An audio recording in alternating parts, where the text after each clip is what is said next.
Welcome back everyone. In this lecture, we are going to explore a powerful combination, arrays and function.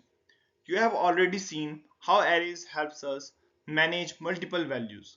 Now, we will take a step further by learning how to pass arrays to functions, process them inside functions and even return result. This makes our code more organized, modular and reusable, especially when working with large programs or solving real world problems. So let's dive in and see how arrays and functions work together. Before we jump into arrays and function together, let's quickly recap what a function is. A function is a reusable block of code that performs a specific task. We can send input to a function called arguments and it can return an output known as the return value. Just like variable, even array can be passed to functions. And this is what we will focus on this lecture.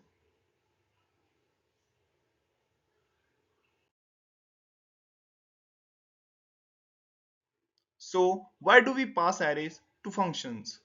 There are a few good reasons to avoid repeating the same logic again and again, to keep our code modular, clean and easy to manage, and most importantly to perform operation like searching, sorting or updating the arrays, all inside the function. This not only saves times but also make our code more readable and organized.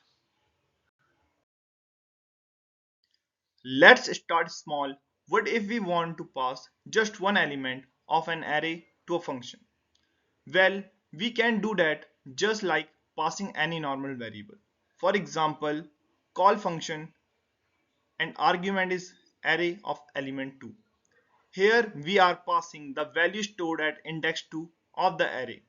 This is useful when we only need to work with a single value, like checking if a number is an even or a prime.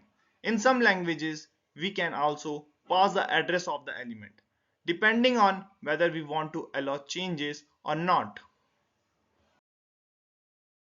Sometimes we need to perform an operation on the entire array, not just one element. In such cases, we pass the whole array to the function as an argument. Inside the function, we can use a loop to access and work with each element one by one. For example, there is a function called processArray where we pass array as an argument. For each element in an array, do something with it. This is very useful for tasks like finding maximum value, calculating sums, or sorting the array. Here are a few important things to remember when passing arrays to the function. Usually only the reference or address of the array is passed, not a full copy. That means if we change the array inside the function, the original array might get affected. This depends on the programming language being used.